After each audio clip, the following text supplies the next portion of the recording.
नमस्कार, DD news पर आप सभी का स्वागत है। मैं हूं आपके साथ भावना नैयर। देश और दुनिया की बड़ी खबरों पर नजर डालेंगे। उससे पहले इस वक्त की सुर्खियों पर नजर डाल लेते हैं। जम्मू कश्मीर में दूसरे चरण के मतदान से पहले राजनीतिक दलों ने प्रचार में झोंकी ताकत। प्रधानमंत्री नरेंद्र मोदी आज श्रीनगर और कटरा में करेंगे जनसभा। अन्य दल भी कर रहे हैं धुआंधार प्रचार। हरियाणा में भी प्रचार के लिए हुंकार भरेंगे कई दिग्गज। भाजपा अध्यक्ष जेपी नड्डा रोहतक में संकल्प पत्र करेंगे जारी। कांग्रेस के घोषणा पत्र में किए गए 7 वायदे।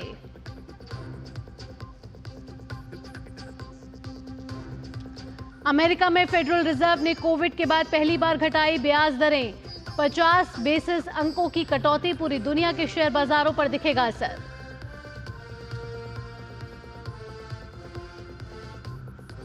लेबनान में पेजर्स के बाद वॉकी टॉकी में ब्लास्ट, 20 की मौत, 450 से ज्यादा घायल। बेरूत के कई इलाकों में सोलर सिस्टम में भी धमाकों की खबर। भारत और बांग्लादेश के बीच 2 मैच की टेस्ट सीरीज का पहला मुकाबला आज से चेन्नई में। टीम इंडिया ने बांग्लादेश के खिलाफ अब तक खेले 13 में से 11 टेस्ट किए गए अपने नाम।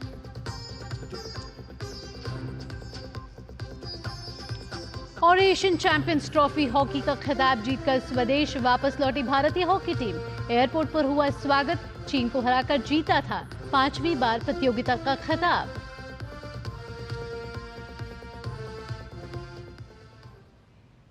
बुलेटिन में सबसे पहले बात करेंगे विधानसभा चुनावों की, हमारे खास सेगमेंट जनादेश में।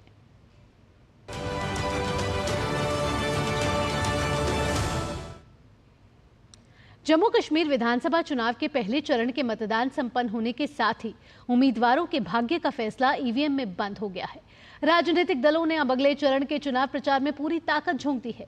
इसी कड़ी में भाजपा के स्टार प्रचारक और प्रधानमंत्री नरेंद्र मोदी आज श्रीनगर में मेहरौली को संबोधित करने के लिए आ रहे हैं।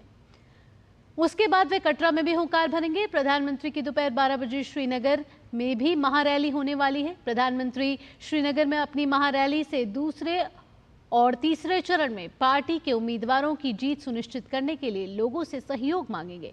श्रीनगर में चुनाव प्रचार के बाद प्रधानमंत्री कटरा में भी जनसभा को संबोधित करेंगे। वहीं प्रधानमंत्री के दौरे को लेकर सुरक्षा व्यवस्था कड़ी कर दी गई है। चप्पे चप्पे पर पुलिस के साथ सुरक्षा बल के जवान तैनात हैं। प्रधानमंत्री की रैली को लेकर स्थानीय लोग भी काफी उत्साहित दिख रहे हैं।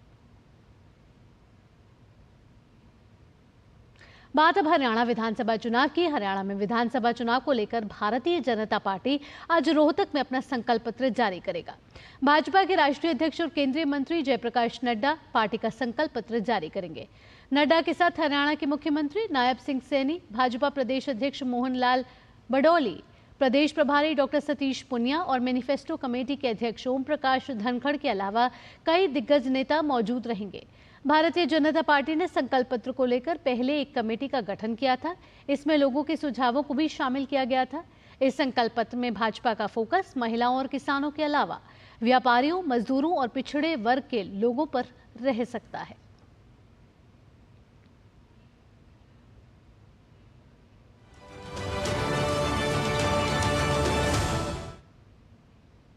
तो ये तो थी खबरें जनादेश से जुड़ी हुई। आइए अब अन्य महत्वपूर्ण खबरों का भी रुख कर लेते हैं। भारत के अंतरिक्ष कार्यक्रम की मजबूती के लिए कैबिनेट ने 4 फैसले लिए हैं। कैबिनेट ने चंद्रयान 4 मिशन को मंजूरी के साथ ही शुक्र पर मिशन को हरी झंडी भी दे दी है। वहीं अब अगली पीढ़ी का प्रक्षेपण यान विकसित करने को भी कैबिनेट की मंजूरी मिली है। पिछले 1 दशक में मोदी सरकार का अंतरिक्ष प्रौद्योगिकियों और नवाचार को बढ़ावा देने में विशेष फोकस रहा है। केंद्रीय मंत्रिमंडल की बैठक में अंतरिक्ष क्षेत्र के लिए कई अहम फैसले लिए गए। कैबिनेट ने चंद्रयान 1, 2 और 3 की श्रृंखला में अगले कदम के तहत चंद्रयान 4 मिशन के लिए मंजूरी दे दी है। चंद्रयान 3 की अपार सफलता के बाद इस बार चंद्रमा मिशन चंद्रमा से पृथ्वी पर वापस आएगा और चांद से नमूने भी लाएगा। कैबिनेट के इस निर्णय पर पीएम ने एक्स पर लिखा कि इससे अनेक लाभ होंगे, जिनमें अंतरिक्ष प्रौद्योगिकियों में भारत को और अधिक आत्मनिर्भर बनाना, नवाचार को बढ़ावा देना शामिल है। चंद्रयान 4 मिशन को और एक्सपैंड किया गया, इसमें और बड़ा किया गया, इसमें एलिमेंट्स नए जोड़े गए। 2 सेपरेट स्पेसक्राफ्ट स्टैक्स लॉन्च किए जाएंगे। लूनर सरफेस पे लैंड करना, उसके सैंपल्स लेना और वापस लेके आने का, ये सारा इस मिशन में ध्यान रखा जाएगा। केंद्रीय मंत्रिमंडल ने वीनस ऑर्बिटर मिशन के विकास को मंजूरी प्रदान की है। ये मिशन चंद्रमा और मंगल से परे शुक्र ग्रह के अन्वेषण और अध्ययन के सरकार के विजन की दिशा में एक महत्वपूर्ण कदम होगा। प्रधानमंत्री ने इस महत्वपूर्ण फैसले के बारे में लिखा कि इससे इस ग्रह को समझने के लिए अधिक गहन शोध सुनिश्चित होगा एवं अंतरिक्ष क्षेत्र में काम करने वालों के लिए अधिक अवसर पैदा होंगे। इसरो द्वारा विकसित किए गए प्रक्षेपण यान अपनी सफलता का लोहा पहले ही मनवा चुके हैं। इसी क्रम में केंद्रीय मंत्रिमंडल ने अगली पीढ़ी का प्रक्षेपण यान विकसित करने की मंजूरी दे दी है। ये भारतीय अंतरिक्ष स्टेशन की स्थापना और संचालन तथा 2040 तक चंद्रमा पर भारतीय चालक दल के उतरने की क्षमता विकसित करने की सरकार की कल्पना की दिशा में एक महत्वपूर्ण कदम होगा। केंद्रीय मंत्रिमंडल की इस निर्णय पर प्रधानमंत्री ने एक्स पर लिखा कि अगली पीढ़ी के प्रक्षेपण यान की मंजूरी के साथ भारत की अंतरिक्ष महत्वाकांक्षाओं ने एक और महत्वपूर्ण छलांग लगाई है। इससे हम भारतीय अंतरिक्ष स्टेशन की स्थापना के करीब पहुंच जाएंगे और 2040 तक मानव युक्त चंद्रमा लैंडिंग का लक्ष्य हासिल कर लेंगे। नेक्स्ट जनरेशन लॉन्च व्हीकल, अभी जो लॉन्च व्हीकल है वो 10 टन के लोड को, पेलोड को लेके जाता है। उसको 30 टन करने के लिए और उसमें नई टेक्नोलॉजीज जो आई हैं उन सबको लगाने के लिए ये मिशन अप्रूव हुआ है। सब मिशन टाइम बाउंड है। केंद्रीय मंत्रिमंडल ने गगनयान कार्यक्रम का दायरा बढ़ाते हुए भारतीय अंतरिक्ष केंद्र की पहली इकाई के निर्माण को स्वीकृति दे दी है। भारतीय अंतरिक्ष केंद्र वैज्ञानिक अनुसंधान के लिए हमारा अपना अंतरिक्ष केंद्र वर्ष 2028 में अपने पहले मॉड्यूल के शुरू होने के साथ स्थापित किया जाएगा। पीएम ने एक्स पर लिखा कि अंतरिक्ष क्षेत्र के लिए खुशखबरी। केंद्रीय मंत्रिमंडल ने गगनयान कार्यक्रम का विस्तार करते हुए भारतीय अंतरिक्ष स्टेशन की दिशा में पहला कदम उठाने को मंजूरी दे दी है। ये ऐतिहासिक निर्णय हमें 2035 तक एक आत्मनिर्भर अंतरिक्ष स्टेशन और 2040 तक एक मानव युक्त चंद्र मिशन के करीब लाने वाला है। मौजूदा समय में अंतरिक्ष में 2 ही स्टेशन हैं। इनमें पहला स्टेशन अमेरिका, रूस व यूरोपीय देशों के सहयोग से स्थापित है, जिसे अंतर्राष्ट्रीय स्टेशन कहा जाता है, जबकि दूसरा स्टेशन चीन का है।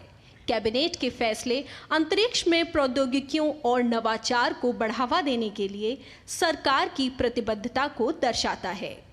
Bureau report, DD news. बढ़ते हैं अब अगली खबर की ओर। महाराष्ट्र के मुख्यमंत्री एकनाथ शिंदे ने एक राष्ट्र एक चुनाव का समर्थन किया है। उन्होंने कहा कि हम केंद्र सरकार के इस फैसले का स्वागत करते हैं क्योंकि इससे समय और पैसे की बचत होगी। एक राष्ट्र एक चुनाव देश के विकास में अहम भूमिका निभाएगा। केंद्र सरकार की कैबिनेट ने जो मान्यता दी हुई है वन नेशन वन इलेक्शन, उसका हम स्वागत करते हैं क्योंकि आदरणीय प्रधानमंत्री जी ने कहा है कि इससे समय बचता है, पैसे बचते हैं और जो विकास जो है वो जैसे कोड ऑफ कंडक्ट लगती है तो विकास को भी रुकाना पड़ता है, विकास रुक जाता है। और निश्चित रूप से बहुत बड़े पैमाने में हर साल कुछ ना कुछ इलेक्शन होते हैं और इलेक्शन की वजह से आचार संहिता में सब काम रुकते हैं और इसलिए डेवलपमेंट जो है वो भी रुकती है। डेवलपमेंट का स्पीड कम हो जाता है, पैसे खर्च होते हैं, बड़े पैमाने पर मैन पावर लगाना पड़ता है, ये सब लोग उसमें बिजी हो जाते हैं। तो हमने उसका स्वागत किया है। एक राष्ट्र एक चुनाव की सिफारिशों को कैबिनेट द्वारा स्वीकार करने पर उत्तर प्रदेश के गोरखपुर के लोग भी बेहद खुश नजर आ रहे हैं। उनका कहना है कि एक साथ चुनाव होने पर खर्चा और आमजन को होने वाली परेशानी कम होंगी। वन नेशन वन इलेक्शन का जो कैबिनेट में मंजूरी दी है ये बहुत ही काबिल तारीफ है। ये गरीब जनता जो है जो महंगाई की बोझ झेलती है वो कम लोड पड़ेगा और जो अपना परिवार चला रहा था उसको और सहूलियत प्रदान होगी। बार माननीय मोदी जी ने कैबिनेट ने जो ये सराहनीय कदम उठाया है कि वन नेशन वन इलेक्शन का बहुत ही सराहनीय कदम है। इसको हम लोग इनकी तारीफ करते हैं। भारत में देखा जाए तो पूरे साल चुनाव होते रहते हैं, जिससे आम जनमानस प्रभावित होता है। अगर बात की जाए तो जनता का पैसा ही पूरा जनता पे लोड पड़ता है। और अगर एक चुनाव होता है, छोटा बड़ा विधानसभा या कोई भी चुनाव होता है, तो महंगाई दर जो है तत्काल बढ़ जाती है। तो कहीं ना कहीं देखा जाए तो जनता को राहत मिलेगी। वन नेशन वन इलेक्शन, यानी पूरे भारत में चाहे विधानसभा, चाहे जिला पंचायत हो, चाहे प्रधानमंत्री तक के जो चुनाव है, उसको एक बार अगर किया जाएगा तो एक बार लोड पड़ेगा और 5 साल शांति से लोग रहेंगे। देश हमारा एक है और हम सब भारतीय हैं, हम सब एक हैं। और इसके साथ साथ एक जो इलेक्शन का जो चुनाव की घोषणा कैबिनेट में की गई है, वो ये बहुत ही काबिल तारीफ है। क्योंकि एक साथ समूचे राष्ट्र का चुनाव कराना निश्चित तौर पर बहुत कठिन काम है, तो यह बहुत बड़ा चैलेंज है और इसको कैबिनेट ने मंजूरी दिया है, यह काबिल तारीफ है। इससे देखिए एक साथ देश पे जो हमारे ऊपर जो चुनाव का जो खर्च पड़ता है, हर चुनाव के बाद महंगाई बढ़ जाती है, चाहे वह देश का हो चाहे प्रदेश का हो, उन खर्चों पे जो आम आदमी पे उसका बोझ पड़ता है, उससे राहत मिलेगी। खबर उत्तर प्रदेश से आ रही है। उत्तर प्रदेश के पूर्व आईएएस अफसर और नोएडा अथॉरिटी के पूर्व सीसीईओ रहे मोहिंदर सिंह के खिलाफ ईडी ने बड़ी कार्रवाई की है। ईडी ने चंडीगढ़ स्थित उनके आवास समेत दिल्ली, नोएडा, मेरठ और गोवा के कई ठिकानों पर छापेमारी की है। इस दौरान 1 करोड़ रुपए नकद, 12 करोड़ रुपए मूल्य के हीरे और 7 करोड़ रुपए के सोने के आभूषण बरामद हुए हैं। मोहिंदर सिंह पर नोएडा अथॉरिटी के सीईओ रहते हुए कई बड़े बिल्डरों को अनुचित लाभ पहुंचाने का आरोप है। जांच एजेंसियों के अनुसार उनके कार्यकाल में कई महत्वपूर्ण प्रोजेक्ट्स में अनियमितताएं सामने आई हैं। साथ ही मोहिंदर सिंह पर बिल्डरों के साथ मिलीभगत पर भ्रष्टाचार के भी आरोप लगे हैं। ईडी मामले की जांच कर रही है। और अब खबरें स्वच्छता ही सेवा अभियान से जुड़ी हुई।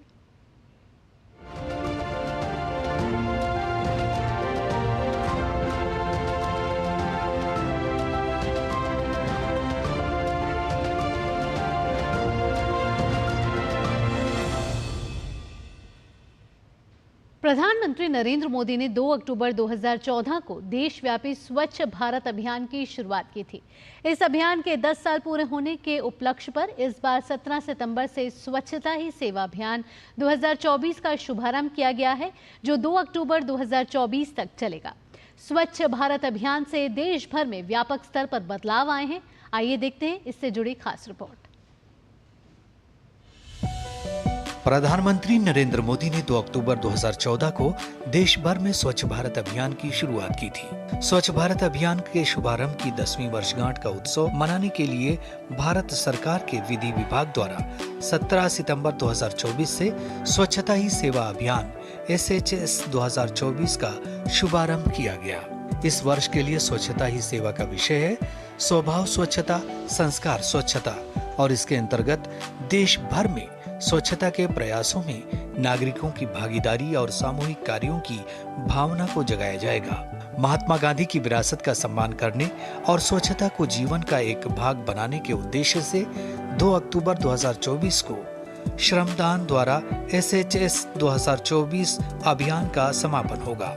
10 साल पहले शुरू किए गए स्वच्छता अभियान ने लोगों के जीवन में व्यापक स्तर पर बदलाव लाया है। प्रधानमंत्री नरेंद्र मोदी ने अपने मासिक मन की बात कार्यक्रम में भी कई बार इस अभियान से जुड़े लोगों की हौसला अफजाई की। मन की बात कार्यक्रम के 98वें अंक में प्रधानमंत्री ने हरियाणा के दुल्हेड़ी के युवाओं का जिक्र किया, जिन्होंने स्वच्छता की मिसाल पेश की।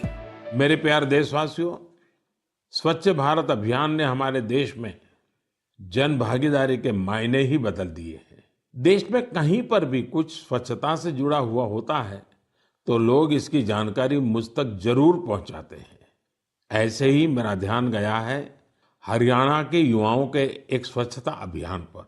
हरियाणा में एक गांव है दुल्हेड़ी। यहाँ के युवाओं ने तय किया हमें भिवानी शहर को स्वच्छता के मामले में एक मिसाल बनाना है। उन्होंने युवा स्वच्छता एवं जन सेवा समिति नाम से एक संगठन बनाया। इस समिति से जुड़े युवा सुबह 4 बजे भिवानी पहुंच जाते हैं। शहर के अलग अलग स्थलों पर ये मिलकर सफाई अभियान चलाते हैं। ये लोग अब तक शहर के अलग अलग इलाकों से कई टन कूड़ा साफ कर चुके हैं। स्वच्छ भारत अभियान का एक महत्वपूर्ण आयाम वेस्ट टू वेल्थ भी है।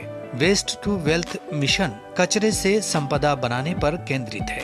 प्रधानमंत्री ने अपने मन की बात कार्यक्रम में ओडिशा की कमला मोहराना का जिक्र किया, जिन्होंने अपनी भागीदारी से इस अभियान को आमदनी का एक जरिया बना लिया। स्वच्छ भारत अभियान का एक महत्वपूर्ण आयाम वेस्ट टू वेल्थ भी है। ओडिशा के केंद्रपाड़ा जिले की एक बहन कमला मोहराना एक स्वयं सहायता समूह चलाती है। इस समूह की महिलाएं दूध की थैली और दूसरी प्लास्टिक पैकिंग से टोकरी और मोबाइल स्टैंड जैसी कई चीजें बनाती हैं। ये इनके लिए स्वच्छता के साथ ही आमदनी का भी एक अच्छा जरिया बन रहा है।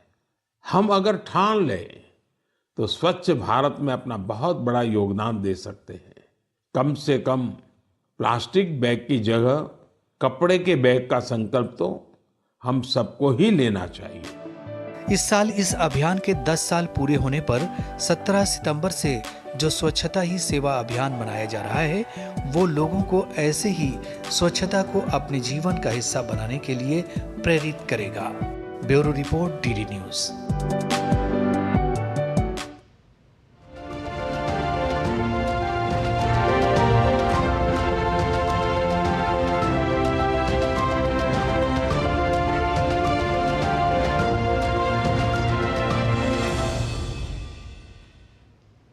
नया भारत 90 देशों को रक्षा उपकरण निर्यात कर रहा है। ऐसे में रक्षा उपकरणों की गुणवत्ता के मामले में DGQA यानी directorate general of quality assurance की जिम्मेदारी और भी बढ़ गई है, क्योंकि सारा जोर अब मेक इन इंडिया अभियान पर है। हमारे संवाददाता विशाल बैरिस्टो ने भारतीय सेना के क्वालिटी एश्योरेंस के महानिदेशक से खास बातचीत की है। रक्षा के क्षेत्र में भारत तेजी से आत्मनिर्भर हो रहा है और इसका सारा श्रेय जाता है मेक इन इंडिया कैंपेन को। भारत अब 90 देशों में डिफेंस इक्विपमेंट्स और वेपन सप्लाई कर रहा है और ऐसे में क्वालिटी अश्योरेंस एक बहुत इंपॉर्टेंट इशू है। मेरे साथ है DGQA। आइए हम उनसे बात करते हैं और जानते हैं। Sir, make in India campaign एक बहुत इंपॉर्टेंट रोल है और उसके साथ साथ आपका रोल और भी इम्पॉर्टेंट हो जाता है, क्या कहेंगे आप? नमस्कार। DGQA हम आज 68th DGQA डे सेलिब्रेट कर रहे हैं।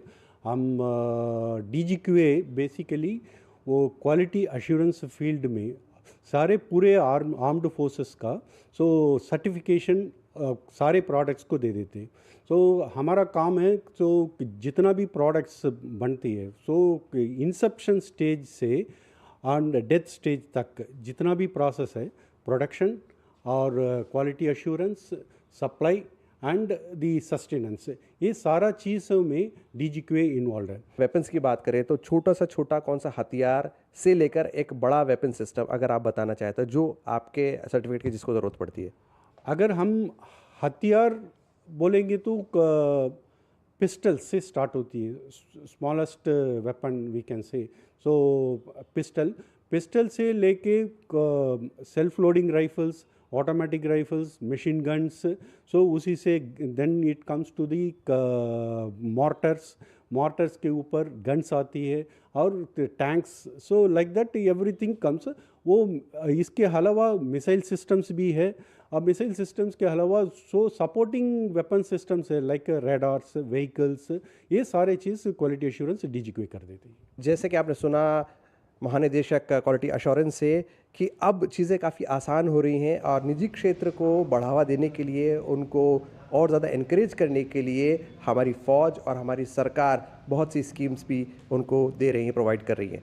कैमरामैन नवीन के साथ मैं विशाल बैरिस्टो, DD न्यूज़, दिल्ली। 8वें भारत जल सप्ताह 2024 में जल प्रबंधन से जुड़े तमाम नवाचारों को प्रदर्शनी के माध्यम से दर्शाया जा रहा है। जल जीवन मिशन के तहत ग्लेशियर से सुदूर ग्रामीण घरों तक नल कनेक्शन से जल आपूर्ति में आने वाले तमाम प्रयासों को प्रदर्शनी के माध्यम से दर्शाया गया है। जल जीवन मिशन से क्या बदलाव आए हैं, इसका जायजा लिया है हमारे संवाददाता चंद्रशेखर ने। तो हम इस वक्त 8वें इंडिया वाटर वीक 2024 में जो प्रदर्शनियां लगाई गई हैं उसमें हम मौजूद हैं और हम देख रहे हैं कि किस प्रकार से जल जीवन मिशन के तहत काम हुआ है और किस प्रकार से जो पानी है वो पहुंचता है लोगों के घरों तक, उसकी एक कहानी यहाँ पे प्रदर्शनी के द्वारा दोहराई गई है। मेरे साथ अमित हैं, वो बताएंगे कि किस प्रकार से पानी आप लोगों के घरों तक पहुंचता है, टैप कनेक्शन तक पहुंचता है। ये हमने डिफरेंट सोर्सेस ऑफ वाटर बताया है कि नमामि गंगे के तहत एक गांव कैसे ODF प्लस होता है। आप देखेंगे कि ग्लेशियर से वाटर सोर्स आ करके डैम के थ्रू ये पानी आगे WTP वाटर ट्रीटमेंट प्लांट और फिर हमारे साथ ये MVS स्कीम के तहत गांव तक जाता है। इसमें आप देखेंगे कि जो एंटी फ्रीजिंग टेम्परेचर से लेह लद्दाख की बात हो, वहाँ भी -डिग्री में भी हम लोग जो है पानी सुचारू रूप से चालू रखती हैं। ये एक यहाँ पे ओवरऑल स्ट्रक्चर है कि कैसे एक आदमी खुश है लेह लद्दाख के कि पानी जो है बिना किसी डिस्टर्बेंस के उनके घर तक पहुंच रहा है। और आगे ये जो सेटअप है ये वाटर ट्रीटमेंट प्लांट है जिसमें कि वाटर ट्रीटमेंट के जो डिफरेंट वर्टिकल्स हैं वो सारे ऐड हो रहे हैं और यहाँ से पानी जो है पंप होता है हमारे गांव की तरफ। और ये जो गांव है आप देख सकते हैं कि ये हर घर जल प्रमाणित गांव है। इसका मतलब है कि इस गांव के लोगों ने मिलके ग्राम सभा में ये सुनिश्चित किया है कि गांव में पानी की सुचारू रूप हो, कहीं कोई डिस्टर्बेंस ना हो, क्वालिटी इंश्योर हो। इसके आने से क्या है ना, महिलाओं को तो ड्रजरी से मुक्ति मिल ही रही है। आप ये देखिए पीछे का जो सेटअप है, एक महिला अपने बच्चे के साथ उसको स्टडी में हेल्प कर रही है। यही महिला पहले मटके लेकर के 5.5 करोड़ घंटे, एक रिपोर्ट है कि 5.5 करोड़ घंटे महिलाओं की जो है वो क्या था बर्बाद होती थी, जिसमें टोटल 5.5 करोड़ घंटे 75% महिलाएं प्रभावित थी। मैं देख रहा हूँ कि एक मॉडल यहाँ भी बना हुआ है और इस मॉडल में आप देखिए कि ये पंप हाउस भी हमसे बना हुआ है और एक टैप कनेक्शन वहाँ तक पहुँच रहा है। ये क्या मॉडल है, इसको थोड़ा समझाइए। ये हमारे गांव में हर एक गांव में पानी को प्रोवाइड करने के लिए ओवरहेड टैंक का हमने निर्माण किया है और ओवरहेड टैंक के पास महिलाएं कैसे अपने आप को पंप ऑपरेटर के तौर पे नौकरी पा रही हैं और उनको स्किलिंग मिल रही है जल जीवन मिशन नल जल मित्र प्रोग्राम के तहत।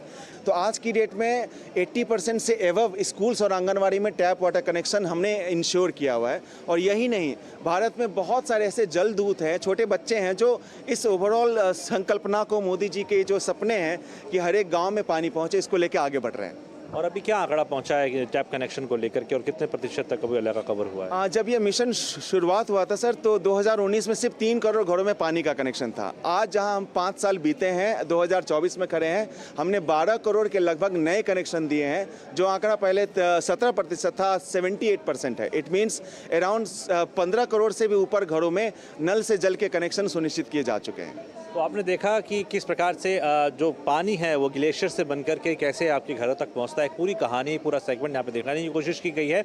और नल जो जल है वो लगातार जो महिलाएं हैं उनके लिए काफ़ी कारगर सिद्ध हुआ है, बच्चियों के लिए काफ़ी कारगर सिद्ध हुआ है और वो उसका समय जो है वो किस प्रकार से अपने रोज़मर्रा के कामों में लगा सकती हैं या शिक्षा को लेकर वो उसको काम में लगा सकती हैं और अपने जीवन को बेहतर बना सकती हैं। कैमरामैन विनय तिवारी के साथ चंद्रशेखर, DD न्यूज़, दिल्ली। और आइए अब अंतर्राष्ट्रीय खबरों का रुख कर लेते हैं। अमेरिका में फेडरल रिजर्व ने ब्याज दरों को लेकर बड़ा फैसला लिया है। फेडरल रिजर्व ने ब्याज दरों में ½ की कटौती का ऐलान किया है। अमेरिका में लगभग 4 साल के बाद ब्याज दरों में कटौती की गई है। फेडरल रिजर्व ने 2020 यानी पिछले 4 साल में फेड ने ब्याज दर में कटौती नहीं की थी।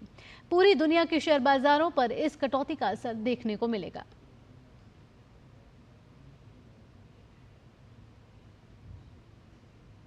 लेबनान पेजर धमाके के बाद अब वायरलेस सेट में हुए धमाकों से लेबनान हिल गया है।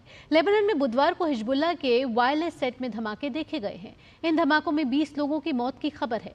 लेबनान के स्वास्थ्य मंत्रालय ने कहा है कि बुधवार को बैरूत के उपनगरीय इलाकों और बेका घाटी में 20 लोग मारे गए हैं और 450 से अधिक लोग घायल हुए हैं, जबकि मंगलवार के विस्फोटों में मरने वालों की संख्या बढ़कर 12 हो गई है, जिसमें 2 बच्चे भी शामिल हैं, जबकि लगभग 3000 लोग घायल हुए हैं। ताज़ा विस्फोट तब हुए हैं जब पहले के विस्फोटों में मारे गए लोगों के अंतिम संस्कार के निकट बड़ी संख्या में लोग जमा हुए थे। पहले के विस्फोट मंगलवार को बैरूत और कई अन्य क्षेत्रों में हुए। खेल की खबरों में चीन को उसी के घर में हराकर एशियन चैंपियंस ट्रॉफी हॉकी का खिताब जीतने वाली भारतीय हॉकी टीम आज स्वदेश वापस लौट आई। भारतीय टीम ने रिकॉर्ड 5वीं बार इस खिताब को अपने नाम बनाया है, जबकि यह लगातार दूसरी बार रहा जब टीम एशियन चैंपियंस ट्रॉफी के खिताब को जीतने में सफल रही। पिछली बार भारतीय टीम ने इस प्रतियोगिता में मलेशिया को फाइनल में हराया था। इसी के साथ इस बुलेटिन में इतना ही है। अगला कार्यक्रम आप देखेंगे नया सवेरा। फिलहाल के लिए मुझे दीजिए अनुमति। नमस्कार।